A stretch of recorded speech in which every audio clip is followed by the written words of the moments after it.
Well, hi there, folks. Welcome to the program. This, of course, is Stinchfield the podcast. So great to be along with you today. I want to talk about Letitia James. You know, the left-wing media is going crazy over these charges that have been filed against her for mortgage fraud. But let's be clear about something. Letitia James is the Attorney General of the state of New York. She must be held to a higher standard than everybody else. Now, I will say this. Letitia James' words are also coming back to haunt her. Remember, she's the one with the quote, "Nobody is above the law." Well, that nobody goes for the Attorney General of the state of New York as well. Now, this mortgage fraud that she committed, it amounted to about 0.8% interest benefit to her. The difference between 3.8% interest on a mortgage and 3%. It's about 1%. Over the life of the loan, she would have saved close to $18,000. Is that a tremendous amount of money? No. But is it $18,000 the banks wouldn't have because of her lie? Yes, that's $18,000. Would you like to have $18,000? And don't tell me the banks make way more money. It doesn't matter. None of that matters. It's a loss. A loss is a loss is a loss. Now, one of the problems with all of this is that Letitia James was throwing stones in glass houses. While President Trump was not victimizing any bank, and the banks had very advanced accountants, deal makers involved in these deals, the banks all said they profited handsomely. Letitia James was duping the bank by simply signing a form that said that was her primary residence in Virginia, even though it wasn't when she had a primary residence in New York. I believe the case is that simple. Now, one of the issues we're dealing with is that the mainstream media is covering for her, either because they're deceitful, the mainstream media, or because they're just dumb. I'm going to play for you a clip from Laura Coates. This is her on CNN. I think she's dumb. I don't think she understands finances. And as she's defending Letitia James, she's really making the case against Letitia James. And I'm going to go through that today on the podcast. Though, before we get to that, folks, I want to tell you about my friends over at the Wellness Company, twc.health/grant, 10% off, whole slew of products. You got the Spike Detox. Get that spike protein out of your system. Nothing works like the Spike Detox does. There's the Parasite Cleanse. If you don't want parasites in your body, things that come like this in your salmon at the grocery store, I went through a total body detox with the ivermectin and mebendazole parasite cleanse that have been sold out 3 times from the Wellness Company, and I could not feel better after my course of all of that. So get with the Wellness Company for that. And then, of course, don't forget there is the prescription medication kits. These are very important. Every household should have one of these. Ivermectin in here, Z-Paks in here, amoxicillin, so many prescription medications you can use. twc.health/grant. Use that promo code GRANT. Just go look at the website and peruse it. I promise you, you won't be disappointed, and your family will be better off because of it. All right, with that, folks, let's get the show started. Uncensored and unapologetic. This is Stinchfield. Here's your host, Grant Stinchfield. All right, so let's go through what Letitia James is accused of. She's accused of buying a second home, using it not even as a vacation property, but as a rental home, okay? So now that's an investment property. Investment properties typically don't get the same interest rate as your personal home does. And the reason being, I'll oversimplify this, is the banks are going to look at your personal home as you will make that mortgage payment of beyond every shadow of a doubt. At all costs, you will make a mortgage payment on your home because it's your home. So because they believe you'll go above and beyond the call of duty to keep your home, the interest rates come down because it's less risk. So Letitia James says, oh, this is going to be my primary residence in Virginia. So the bank says, okay, well, we'll give you a lower interest rate, 3%. It's a great interest rate, by the way. I think my interest rate is just under 2% for my primary home. I don't own a second home. Apparently the media thinks everybody owns a second home because one of their excuses for Letitia James is, oh, everybody does this. No, everybody does not do this. So she gets that benefit. About a 1% benefit over the course of the loan, it's $18,000. Is that a tremendous amount of money? No. But the amount of money doesn't make it right or wrong. It may justify how big a punishment she gets. Like they said, the punishment for this could be 30 years. Do I think she's going to go to 30 years for an $18,000 benefit? No. And remember, she's only partially into the loan, so you could say the bank hasn't been duped out of the entire $18,000. It's about $500 a year. Is that right? $1,000 a year would be 30. Yeah, $500 a year roughly over the course of a 30-year loan. So, it's $2,000 the bank is out right now. If I was Letitia James, I'd go to the bank. I'd say, hey, raise my interest rate to 3.8%. I'll pay you back the interest, wash my hands, and what's the justice system going to do? Not a lot. But it doesn't take away from the fact that she lied. And the fact that she lied tells you a lot about who she is. Do you want someone like that prosecuting other people if they're willing to lie for $500 a year? That's what it amounts to. I don't want people like that in a position of power to go after real everyday Americans. So this is Laura Coates defending Letitia James. And I'm going to play for you how she gets it so very wrong. Taxes as well. I want to break down this indictment against James in plain English. I want you to forget the legal codes. Here it is. They say that she bought a property. She claimed it would be used for personal use only as a second home. Instead, she rented it out to a family of 3. Now, here is why the prosecutors want you to care. Prosecutors say that the banks suffered because when she claimed it was for her, she got a note rate of 3% rather than 3.815%. And between that and a seller credit, she probably saved $19,000 over the life of the loan. The prosecutors say that her misrepresentation, as they're saying it is, that it harmed the bank. So right there, she just spelled out the bank could have earned 3.8%. Instead, it's only earning 3%. Over the life of the loan. That's about a 1% interest rate. So the bank is harmed in all of this. They don't allege how in this indictment. They don't allege when they were harmed. They don't allege why they were harmed. Wait. See, this is where she gets it so wrong. What do you mean they don't allege how or why they were harmed? They should have been getting 3.8%. Instead, they're getting 3%. That's the damage. This is what I mean when I tell you that many of these reporters are ding-dongs. So I guess they're considering, well, since they still got paid, they weren't harmed. But if you were due $100 and got paid $50, you lost $50, right? It doesn't mean that, oh, well, they paid you. No, that's not how it works. So she says they don't allege how they were harmed. Well, yes, they did. They spelled it right out, and you spelled it out for them. And a seller credit, she probably saved $19,000 over the life of the loan. The prosecutors say that her misrepresentation, as they're saying it is, that it harmed the bank. They don't allege how in this indictment. They don't allege when they were harmed. They don't allege why they were harmed. Bank fraud starts with, quote, whoever knowingly executes or attempts to execute a scheme. Do you understand why this woman is so stupid? Like, if her bosses are watching this, they've got to be saying, wait, honey, you just spelled out. They were due 3.8. They got 3. They got 3 because she lied. Now she's going to go down this road of knowingly. Well, when you put down on a form that it's your primary residence and you sign that form, and you know you're the Attorney General of New York. This isn't even like me. They could say, hey, well, I'm doing my podcast in Virginia. I actually live in Virginia. I know my house is in Texas, but I actually do a podcast in Virginia. She's the Attorney General of the state of New York. We know her primary residence is in New York. Otherwise, she could not have been elected into that office. So now she's going to go down this road of knowingly, that she didn't knowingly commit a crime. Well, of course she did. I'm sure you can guess what the key word there is. By the way, I said knowingly, right?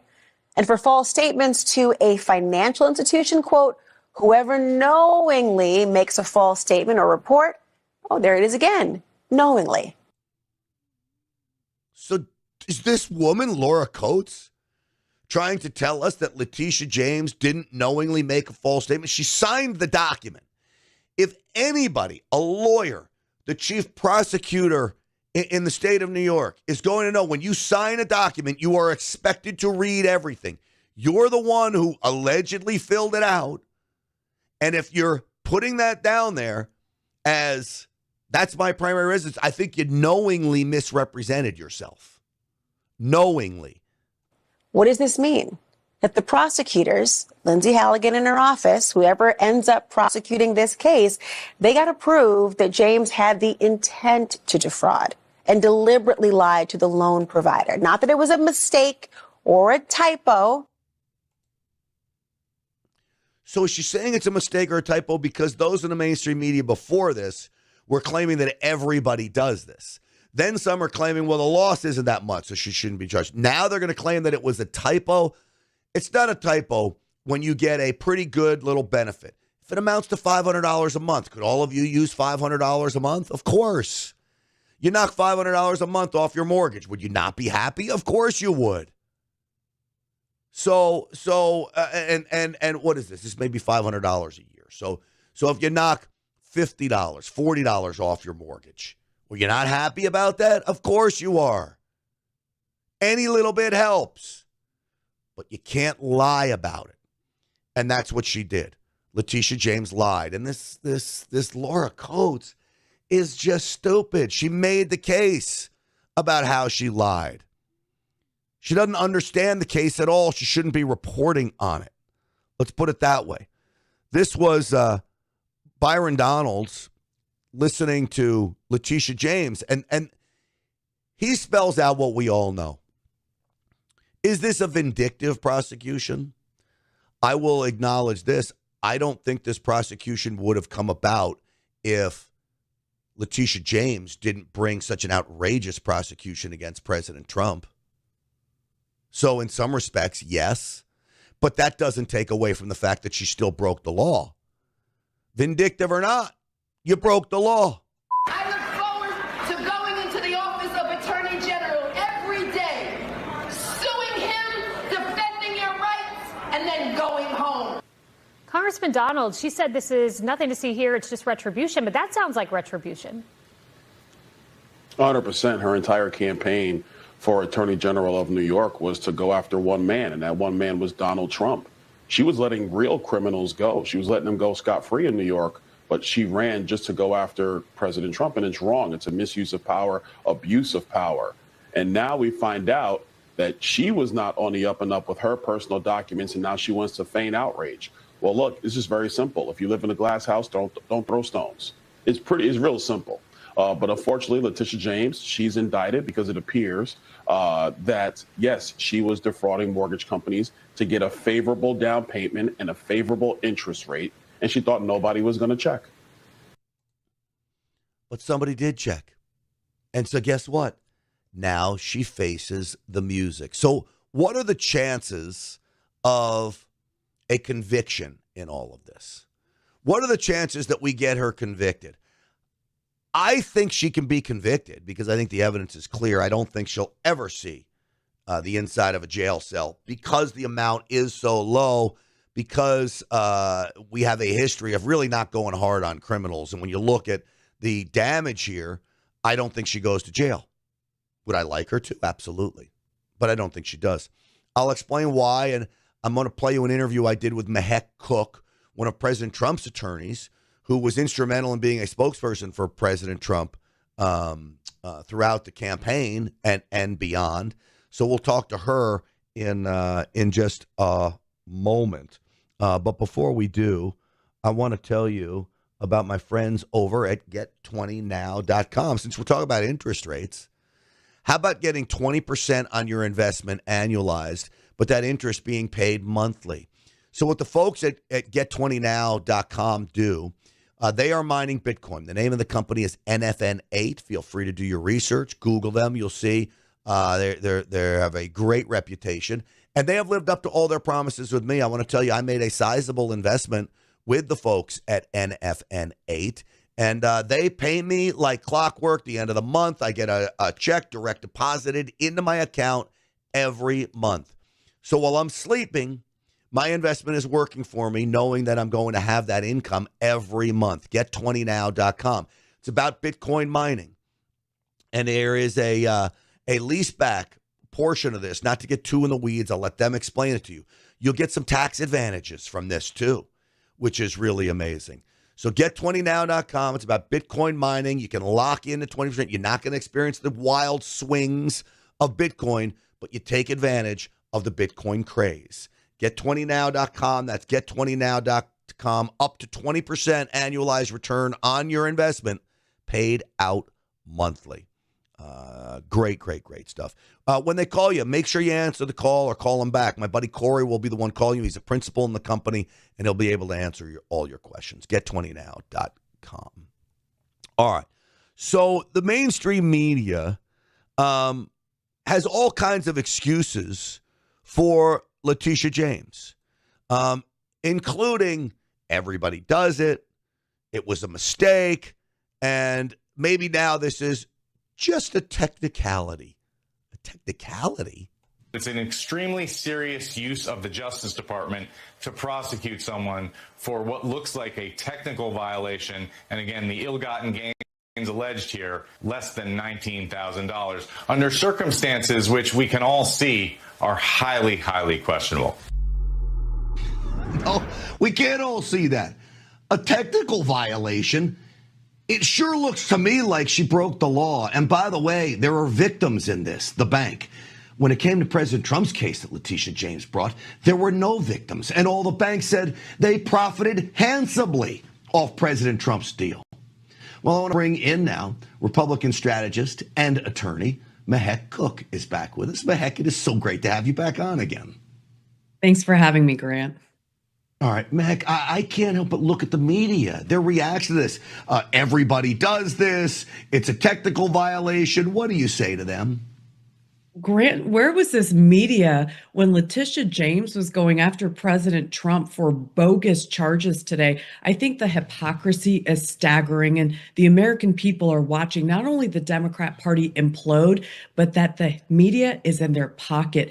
Letitia James continued to preach nobody is above the law, but now she stands for the very crime she falsely charged President Trump for, and she's now taking herself out. And I love this. The law is clear. You have to have an intent to defraud, and she did. It's her own signature on those mortgage documents, and there is a crime here. Prosecutors are alleging she was able to save close to $19,000. When you look at President Trump's case, when Letitia James was going after him, the bank was actually benefiting from doing business with President Trump. Here you have a woman that continued to lie on the backs of hardworking Americans that she pledged to make sure that she supported. So the hypocrisy is staggering, and we're going to see that there is a one-tier justice system today in America. It's called the rule of law. And I want to ask you about that, because something very different that they're doing in this case than President Trump was up against. Remember, President Trump went up against a liberal jury, a liberal judge, a radical system. This case is brought in Virginia, I believe. A blue area. The grand jury that indicted her, it wasn't Trump that indicted her. A grand jury did. And I'm sure it was mostly Democrats on that grand jury, Mehek. Yes, I mean, you're looking at Virginia, which is a blue state. You're looking at a grand jury that is looking at the evidence. These are her peers that said, slam dunk, there is an indictment. They're seeing fraud here. So we're going to see how this case unfolds. And as I said, the prosecution doesn't have to make up a crime. It doesn't have to make up a theory. All it has to do is present to the jury how Letitia James benefited. She signed a document, Grant. This is a slam dunk case, and it's going to show the American people. It doesn't matter if you're a prosecutor or the president of the United States or just a common man. You will not break the law in this country under this administration and hopefully future administrations. We need to set a precedent here that the law matters. Well, look, I will say this. I've said it last night. I'll say it again tonight. Karma is a witch with a B, and karma's coming back to get her in this. Listen, look at this little flashback we have for you. Cut 27. I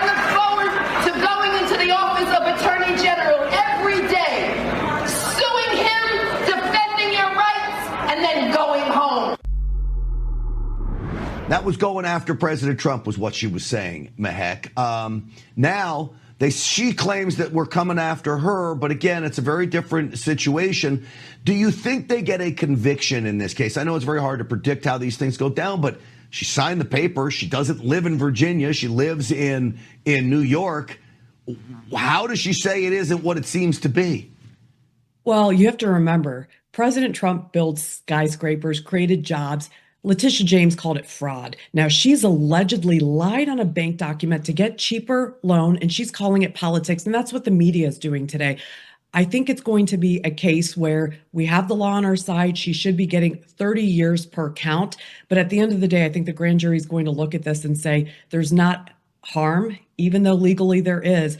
Grant, I think it's going to be hard to convict. But again, if we looked at just the law, and if I was on that jury, I would say we should be convicting this woman because she broke the law.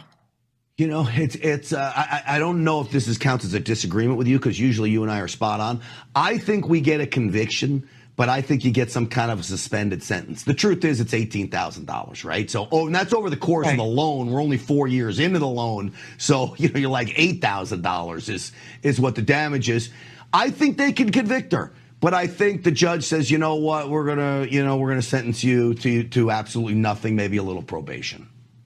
I can agree with that. I think there needs to be a conviction, but let's back up. The fact that President Trump has a new attorney general or AG actually looking at this case and prosecuting, I think Letitia James is actually going to push and say this AG should not have been assigned as the prosecutor on this case. I think that's the first hurdle that the prosecution has to get through, why they can have a new prosecutor on this case versus the old prosecutor. And my guess is that the judge is going to let this case continue to go through. Yeah, I think you're right. Mehek Cook, it's always great to see you. It's been too long. Thank you for coming on tonight, as always. Thanks for having me. All right, so that's the great Mehek Cook, and it's always great having her on the Real America's Voice show. I thought I'd play that because I want to know whether she gets convicted.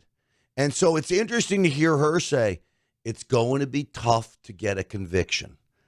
I think the conviction happens even in this blue jurisdiction.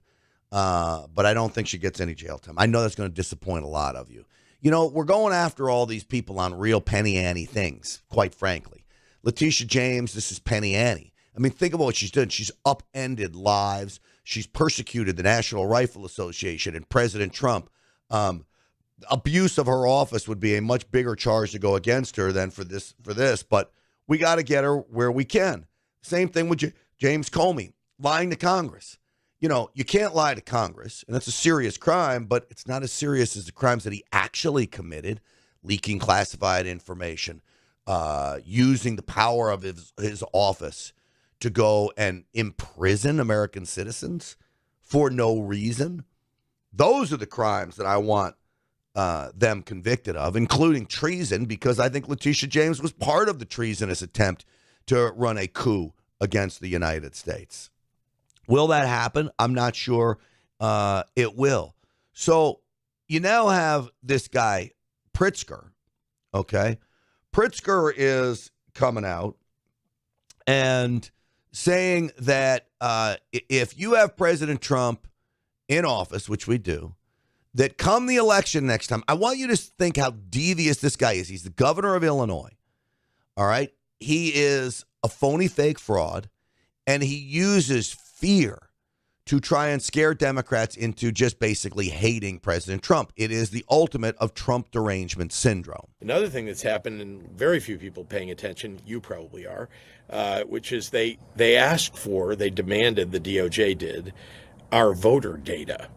Not just ours in Illinois, every state's voter data. Why? They won't tell us why. And actually... Why? We want the voter data to see if we can compare it to other states. If you've got people on the voter rolls in other states that are also on the voter rolls in your states, that's a problem. Maybe so we can compare it to death records. If we have people on the voter rolls that died, that's a problem. There's a lot of reasons why the feds would want Illinois' voter rolls after the fraud that's been committed in Illinois from an election perspective, Governor Pritzker. What they seem to be looking for, remember back to the 2020 elections, is they want to be able to find voter fraud, which lots of organizations have been looking for voter fraud as you know, for a long time, there's very little voter fraud going on, very little. They're calling for all these databases. You hear what he just said? There's very little voter fraud going on, very little. He didn't say none. He said very little. Any voter fraud is wrong. So if the DOJ getting the voter rolls from Illinois to cut down on voter fraud, then what's the problem? Even if it's very little voter fraud, and I don't believe it's very little voter fraud, I think it's a lot of voter fraud. What does he think the DOJ could do with the voter rolls? You can't weaponize the voter rolls. I mean, the voter rolls are what they are. The only thing you can do is stop fraud. So that they can look through them, and yet they won't tell you when they're going to come up with any conclusion about whatever it is they're looking for. Does an investigator come to a conclusion? Oh, we're on a murder case.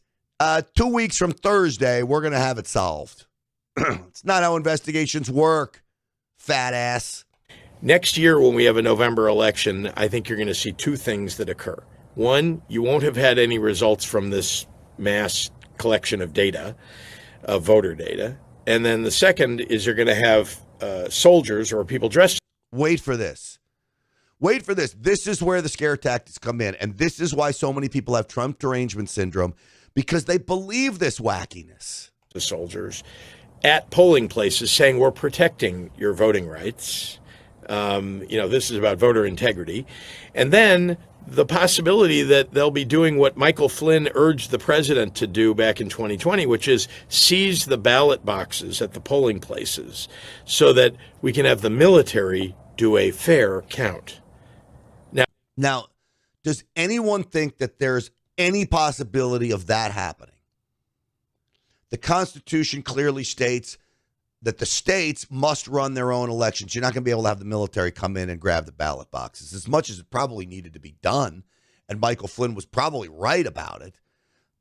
You're just not going to be able to do it. We're not set up today in order to be able to do that.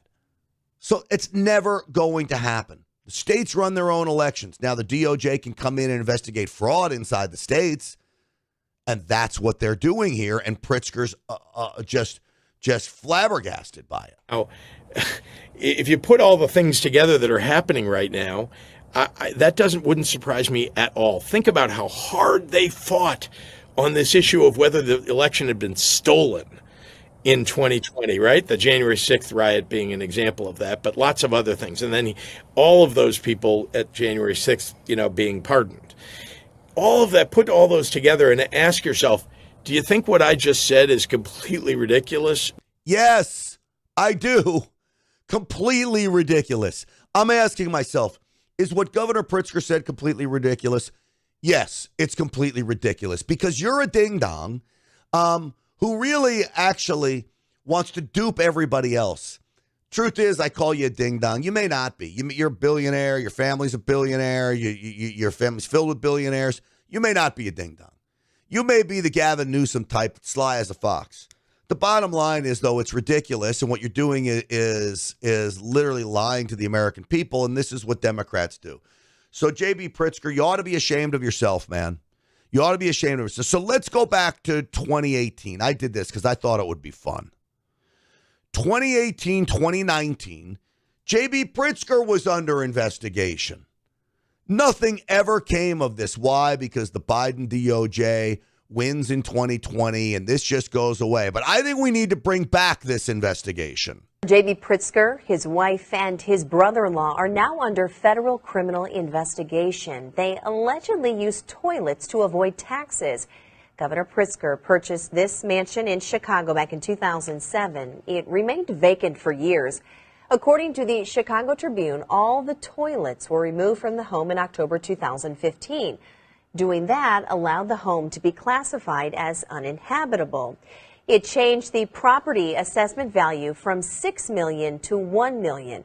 Pritzker profited about $330,000 between tax breaks and tax savings. Today, he maintained that he followed the rules. I'm very confident that any review of this matter will show that all the rules were followed. Last October, my opponents raised this issue, and it became a political subject last October. The governor says he has not been contacted by any law enforcement. Back in October, the governor pledged to repay that $130,000 in benefit because he removed the toilets from his townhome and then said, well, the house is abandoned, so it's not worth anything. I'm sure he was going to be fixing it up. I'm sure it was a total using a loophole. Now, I've said to my friends many times, and I have friends that have thought they found the loophole. I said, if you're searching for a loophole, you're on the edge of right and wrong, okay? If you need a loophole to do something, you're probably doing something wrong. J.B. Pritzker basically exploited a loophole in order to get a $130,000 benefit to himself. He may not have broken the law. The law may be that if the house has no toilets, take out the toilets. Well, then they wrote the law in a stupid fashion.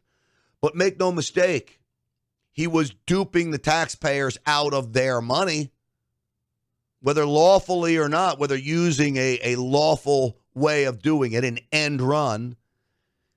It wasn't supposed to be for that. So he duped them out of $130,000. He's just as crooked as Letitia James. I'm telling you, most of these Democrats are. All right. Hey, do you have a Patriot Mobile phone yet? This phone is serviced by Patriot Mobile. It's my iPhone. They do such a great job, 100% U.S.-based customer service. Switching is easy. It took literally just minutes for me to switch now with these eSIM cards. PatriotMobile.com/Grant. You use that promo code Grant, you get a free month's service. And again, Patriot Mobile is supporting not only programs like this, but causes that help our veterans, free speech, right to life issues, putting the 10 Commandments in schools across America, fighting in school board races and putting money up in school board races through their PAC that they have. PatriotMobile.com/Grant. It's about supporting the companies that believe in America and its greatness and the greatness of all of you. If you haven't switched yet, there's no reason. You choose what network you want to be on. So they have access to the 3 major networks. So you're not going to lose service there. PatriotMobile.com/Grant, 972-PATRIOT. Use that promo code Grant. Make sure you tell them I sent you. Please make the switch today. All right. Antifa. Do you say Antifa? Antifa? Antifa? I don't know. However you say it, I can tell you this. Antifa is a thing. It is highly organized, no matter what the mainstream media wants to tell you. There's no Antifa. This is an entirely imaginary organization. There is not an Antifa. Like, I don't even know what Antifa is. There is no group. It's not even like far-right groups like the Proud Boys and Oath Keepers. Compared to right-wing extremists, Antifa-linked violence is rare and limited. It isn't an organization. It is a in many ways mythology. It's not like the Proud Boys or the Oath Keepers, sort of defined terrorist organizations with leadership that leads violence. It's not a highly organized movement. It's a moniker. It's not a unified group. Should I keep playing this? Because they go on and on and on. Who is writing their talking points? I'll tell you who. The Democrat National Committee. The DNC is sending talking points to all of these talking heads, pontificators, lawmakers, entertainers. None of them really entertain, though. They're scripted talking points. Now, could Republicans do a better job of this? Maybe. The NRA used to do a great job of this. The NRA would write talking points on gun issues, and we could put them out, and the next thing you know, if we were interviewed and lawmakers were interviewed, they'd have the exact talking point. And it got hit the people over the head over and over and over again. That's what the Democrats are brilliant at. So while I play that for you and tell you, oh, look at their talking, but really they're very, very smart. Because people will hear this and they believe like the Proud Boys are. Things like Antifa are things that are thought up. It's all in this guise of going after Antifa, which is nothing. There's no organization called Antifa. Nobody's a member of Antifa because it doesn't exist. They are just declaring into existence something that doesn't exist. There is no Antifa organization, so maybe that's good for social media. but it really is non-existent. They exist on the internet in chat rooms and in 4chan and Discord and places like that, where they run discussion boards, trade tactics, documents, things like that. But none of them are called Antifa. Yes, they are. They're all called Antifa. And so I don't know what these people are talking about, quite frankly. I would like you to take a look at this. Does this look like Antifa gathering in Portland? This was over the weekend. ICE agents were forced to shoot crowd dispensing gas into the crowd, and the crowd went hog wild. They're so angry. Well, when you're trying to attack a building, you're going to get the wrath of the federal government, at least under this president, and you should. That is Antifa. Listen to them. Do they disperse? No. Fuck you, cunts! I mean, listen to the language. You I'm damn sorry. civilians, you motherfuckers! You're ashamed of yourselves, constitutional cunts! I mean, the language, I don't ever even use that word. It's such a vulgar word. But this is how vulgar these people are. You couldn't cut into the real military. They're despicable human beings, quite frankly. So they want to tell us that Antifa isn't real. Well, folks, to me, that sure looks like Antifa, doesn't it? But it's not real. Give me a break. So this is what happens when they storm an ICE office at Portland. They get pushed back. So the people I trust, people like Andy Ngo, and many others, Brandy Cruz, people that were at the White House last week, Nick Sorter, they'll tell you that Antifa is very real, and they can prove it. This is Andy Ngo on a podcast. But what is it that Antifa is looking for? Like, why are they why is this enemy doing this? What is it that they want?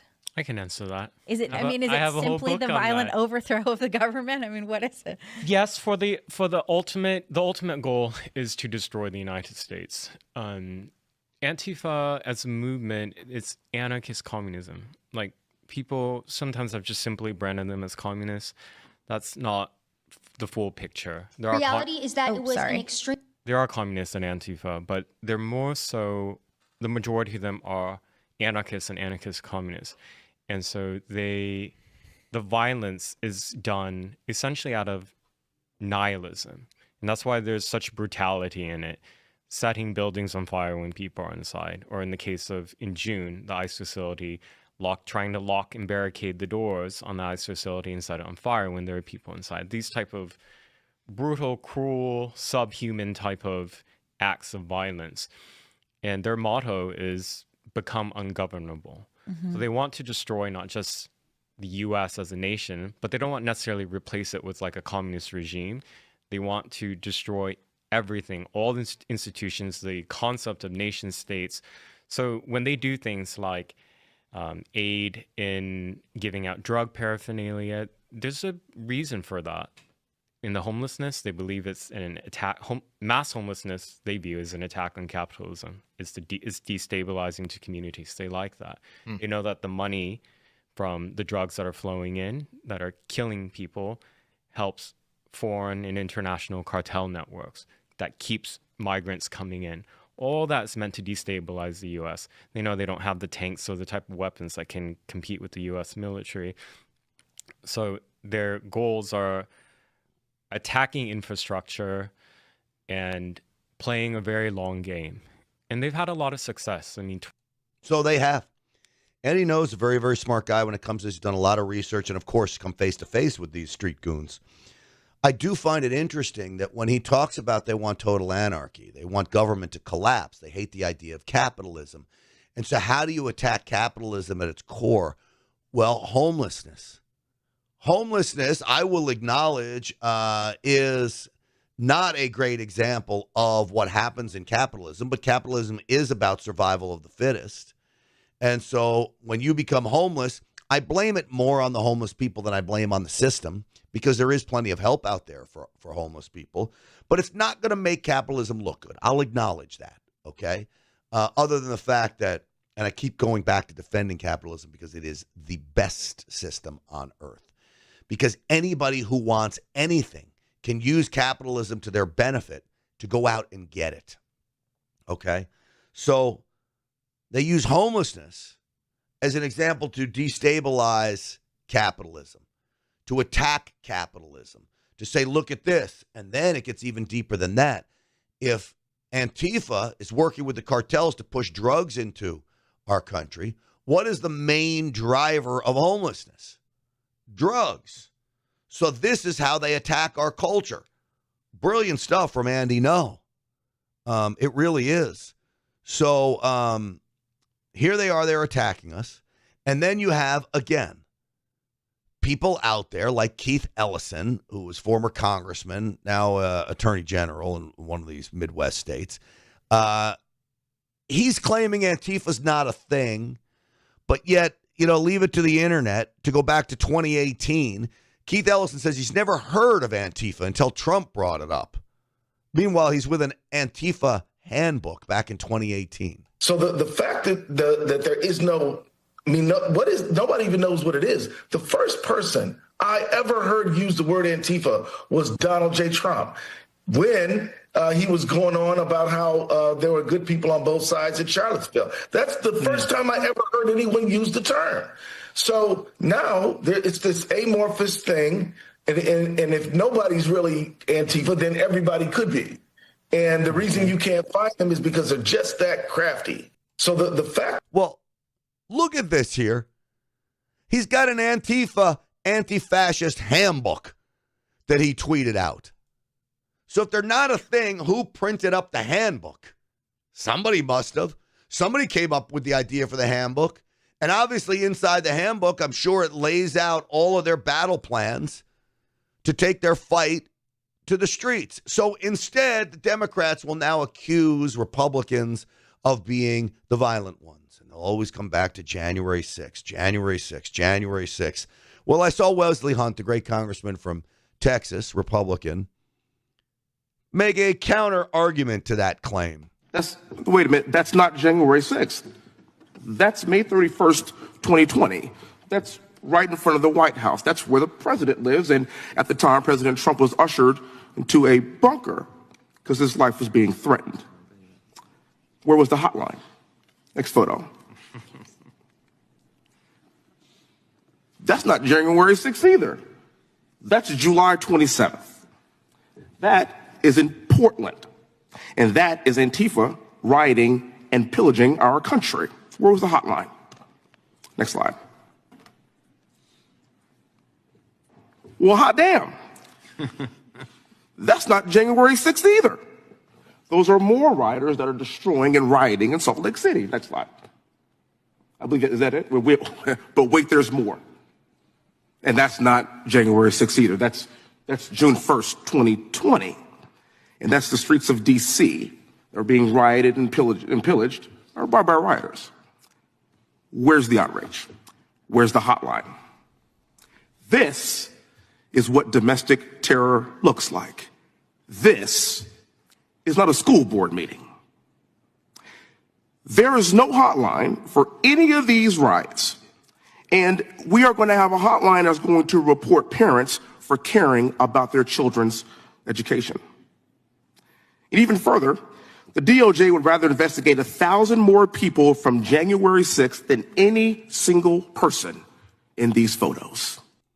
So I love it. Now, that goes back pre-Trump, but that shows you what we're talking about here. Left-wing violence is very real. Antifa is at the heart of much of it. And again, go back and watch the previous podcast about going after the money and how important it is to go after the money. And I think Kash Patel, Dan Bongino, and the rest of the FBI will get to the bottom of that. Hey, if you're going to be fighting, you better be healthy to do it. My friends over at Energized Health, intracellular hydration is a mind, body, soul protocol that will get you hydrated at an intracellular level, which means your blood pressure goes down, your testosterone level goes up. If you're a guy, very important. You have everything moving in the right direction. Body fat starts to melt away. Muscle mass starts getting built. This is not a crazy diet that you got to just kill yourself with. You change a few things around. No crazy workouts. There is a movement component of this, but it's not crazy. And I'm telling you, folks, it has changed people's lives, including myself. I lost 15 pounds in 2 weeks on the Energized Health Protocol, all natural, no supplements, none of that stuff. If you want to learn about it, go to energizedhealth.com. That's energizedhealth.com. You tell them that Grant Stinchfield sent you. All right? Very, very important, and a great company that you folks are going to love. All right. We have got to get creative when it comes to stopping Prop 50. This is the Democrats' plan to redistrict, overwhelm Congress in D.C. with Democrats by adding seats in California. This is to counteract Texas's plan. Mm-hmm. I don't think we're getting creative enough when it comes to, well, Jen, you think we need to rope-a-dope here. I think we need to rope-a-dope. And so I was saying earlier on, it can't be, and the Prop 50 campaign has been doing a great job, but we need to do what the Yes on 50 campaign is doing, which is lie to voters and try to mislead them. So bringing in the former chairwoman of the Republican Party in California, Jessica Milan Patterson, is here. You can follow her at Milan Patterson. Jessica, we were thinking of ideas, and we asked our listeners, we said, all right, if you're working for no on Proposition 50, how would you message it best? And so Grant has a submission. Good morning to you. Are you ready to hear Grant's submission for a new no on Prop 50 ad? I'm dying to hear it. It's actually pretty good. Very Jen, misleading. I need you to keep an open mind on this. I don't know if you're going to like it. Jen and I said we don't know if you're going to like it. Okay. But Jessica, keep an open mind, okay? All right, here we go. All right, here we go. Dan, roll it. Prop 50 is a Trojan horse, a Republican power grab. The minority MAGA crowd in Sacramento has duped Democrat lawmakers, even Gavin Newsom, into pushing Prop 50 on California. In a few short years, it will be used against Californians to take away your power. Vote no on Prop 50. Stop the Republican Trojan horse. Brought to you by The Morning Answer and Grant Stinchfield.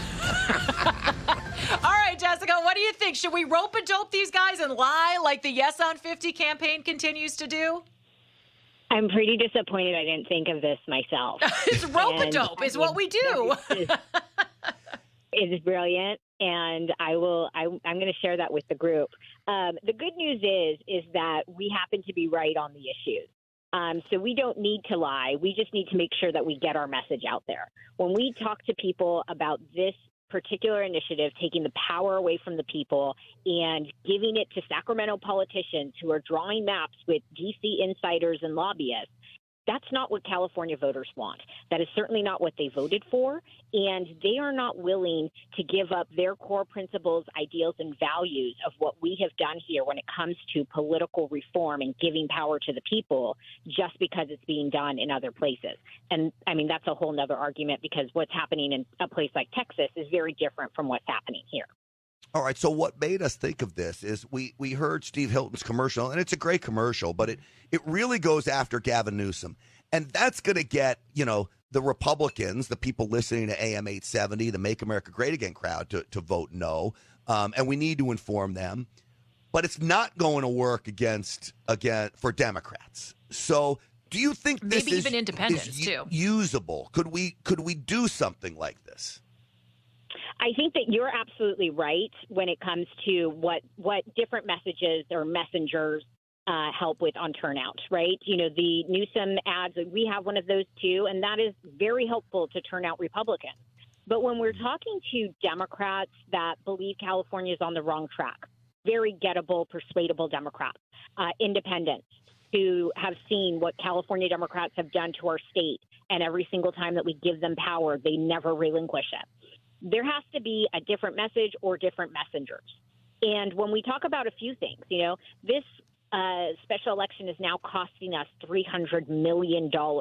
When Sacramento told us they didn't have enough money to fund Prop 36. from last year that California voters overwhelmingly approved. When we talk about, what you can get for that $300 million, whether it's more police officers or firefighters, especially for the people in LA who have had to deal with these devastating fires, teachers when our schools are failing our children, those are the messages that work with the persuadables that we have to get to and be in front of before November 4th. Jessica, we were and just talking logistically, because once that messaging goes out there, I think we also have to make sure that the election is secure, which, of course, is always on all of our minds and in our hearts. And Grant brought up a story, which I know you've seen before as chairwoman of the Republican Party, these holes that are in the envelopes on the mail-in ballots. And I think that this reared its head during the Larry Elder election, the recall of Gavin Newsom. The mail-in ballots that they're saying now for Prop 50 have a hole right over the markings where you can vote yes or no. Now, I always said you have to... Specifically, it was Sacramento County, and this little punch hole is right over where you see the circles for no or yes. So the thought is, if you see that someone voted no on it, you could take your pen and mark in, even in this little hole, and invalidate the ballot. Is this concerning no on 50? And I mean, obviously, the message is to make sure you turn the ballot over if you're voting online or voting it by mail or vote in person. But what's the campaign saying about this? Yeah, absolutely. This is one of those things where we have to watch because we don't want to suppress our turnout. Mm-hmm. We know that the vote that isn't counted is the one that isn't cast. And so making sure that we're educating our voters, we spent a lot of time in the beginning part of this week talking to people in Sacramento County specifically. We want to make sure those ballots get in. And, so be careful when you're putting your item back into the envelope. You can walk it into the county clerk's office. You can vote in person.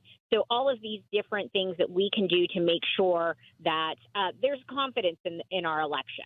And that's what we need to make sure, because we know that when confidence is driven down, people don't, if you don't think your vote's going to count, or they don't show. You think that it can be manipulated, they won't show. Yeah. So we need to make sure that we are educating voters and that we are still turning them out.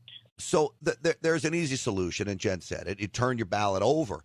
But you cannot tell me that it's a coincidence that the one place there's a punch hole happens to be right over the top of where you can see yes or no. I mean, the outrage in California of the lengths that these people will go, specifically Democrats, is amazing to me. So I want people to turn their ballots in, turn them over, mail them in, turn them in, whatever you want to do. Is there any way we can expose these people, though? Because I think this amounts to cheating. Yeah, and certainly, I mean, just last week when I was on your show, we were talking about the inconsistent maps that were on the voter guides, mm-hmm. right? This is what happens when you rush democracy. And so we will continue to make it a story. We will continue to talk about it, because if people don't know about it, they can't see what is being done, whether it's incompetence or it's nefarious. It shouldn't be done. Give us an update as to where we are today, because I have my ballot in my hot little hands now. Jessica, I know a lot of people already have them. Voting has begun for Proposition 50. So where are we today? Have we started to see any early results, people sending their ballots back in? How is the no campaign feeling? Yeah, as of yesterday, there was about 15,000. The requirements for the ballots to be mailed was this past Tuesday. And so we're starting to see some come in. There's only one question on the ballot. You don't need a postage stamp. You fill it out, click that no box, then you put it in the envelope correctly so no one can see it when you're mailing it in. Sign your envelope and just drop it in the mail. That is the easiest thing to do. We are starting to see some small returns trickle in, especially from counties that got those ballots out before the deadline. But we're going to be pushing very, very hard. We want to make sure that Republican turnout is up in that 90-95% range for the no vote. And that is going to make it a lot easier for us getting wrong track Democrats and independents on the side of sanity. Yeah, this is an important one, guys. So do not let that ballot sit and waste away on your dining room table or on your desk. You want to get that ballot in as soon as possible. It's a must, and let me tell you why. God forbid Texas loses its court battle. Now you've opened up a can of worms where Texas now doesn't have the 5 extra seats and California does. Now we would be put behind the biggest 8 ball you can imagine. That's so right. We've got to stop this from happening in California. I'm really very, very concerned. I know, Jessica, I've voiced this to you. I know you guys are doing everything you can, but everybody's got to get out there and make sure we push back on this. Stop50.org is the website. Final word for you, Jessica. The best way that you can help us is either donate or give us your time. So stop50.org is the best place to get engaged with this campaign. Make sure we turn out every single one of those voters. So get in your ballot and find 3 more people to get their ballots into. Absolutely. Donate, volunteer, and ask the people around you in your circles if they voted and tell them what this is really about. No on Prop 50. Stop50.org. Jessica Millan-Patterson, thank you so much for being with us. Thank you for having me, guys. I'll tell you what, I am so happy to tell you about a new sponsor of mine, the cryptocode.com/grant. This is a crypto trading system that literally takes the guesswork out of trading. It can be automated. You get trade alerts. There are the high setup probability indicators. All of it is going to be included in this system that is literally so simple to operate. So if you want steady profits, okay, if you want to build wealth, all with minimal risk, and this is the key, then the crypto code is for you. The cryptocode.com/grant. That's the website I want you to go to. So my buddies over there are running free seminars all week. This will take you through the process. They open up the playbook for you, all right? Now, as for the trading alerts that the crypto code offers, I want you to take a look at this. This is their win rate on this. 93% of the 2,175 trade alerts they have offered up multiple times per week, okay? 2,024 wins, only 151 losses for a 93% win rate. I've gone through and I've checked the math on this, and I'll tell you what, it's nothing short of amazing. So if you want to get involved in crypto, but you don't want to risk the farm, the crypto code is for you, and you're not going to spend tens of thousands of dollars for these. You know, these trading bots can be very, very expensive. This is the most reasonable deal I've seen, and it may be the most successful trading bot and system and trade alerts all packaged in one that I have seen. The cryptocode.com/grant. Go sign up for this seminar. You're not going to regret it. Trading involves risk. There's no doubt about it. Results aren't guaranteed. Terms apply. I'm not giving you financial advice. That's what the FTC wants me to tell you. What I want to tell you, though, is go to the cryptocode.com/grant. All right. So, folks, before I let you go, President Trump is fabulous. He put out a Truth Social post of Rush Limbaugh. And Rush Limbaugh basically calling it early on, all right, about the FBI, James Comey. James Comey was a communist before. You know, many of us thought he was a Republican. I did for a long time. Turns out he was a communist before he was a Republican, before he was a Democrat, before he was a radical leftist. Well, I guess that's full circle, right? And also Brennan, the director of the CIA. This was Donald Trump's Truth Social post featuring Rush Limbaugh. How many of you have thought, I mean, if you've thought about it, how many of you have heard or thought that James Comey was a lifelong Republican? I have. I've always thought that James Comey was a lifelong Republican. I've been told that James Comey is a lifelong Republican. Turns out not to be true. Are you aware that James Comey used to be a communist? In a 2003 interview with New York Magazine, James Comey said before voting for Jimmy Carter in 1980, he'd been a communist. He admitted, I'd moved from communist to whatever I am now. Now, we know that John Brennan, Obama's CIA director, was a communist, or at least had voted for the Communist Party. But I had never heard this about Comey. Now we find out that under Obama, the CIA director and the FBI director both had histories of not just flirtation, but serious immersion into communism. And like the KGB always said, no one ever leaves the KGB. Nobody ever leaves this way of thinking. Well, I don't think Comey ever left it. That's for sure. Great poignant thoughts from the great one, Rush Limbaugh, the king of all media. I may have just confused Mark Levin's tagline and Howard Stern's tagline. Talent on loan from God. How about that for Rush Limbaugh? That's what he used to say. That's going to do it for us, folks. I'm so grateful that you spent some time with me. We'll see you on the Real America's Voice show tonight at 7 p.m. Eastern time. If you're watching, please give us a like. Subscribe to the channel. That's so important to the subscribe so you get notified when we come up. GrantStinchfield.com is the website, GrantStinchfield.com. You can get all the podcasts right there. Our main platform most certainly is Rumble, but if you're watching anywhere, we're grateful for that. Stinchfield's Army rolls. Thanks to all of you. We'll see you on the Real America's Voice show tonight.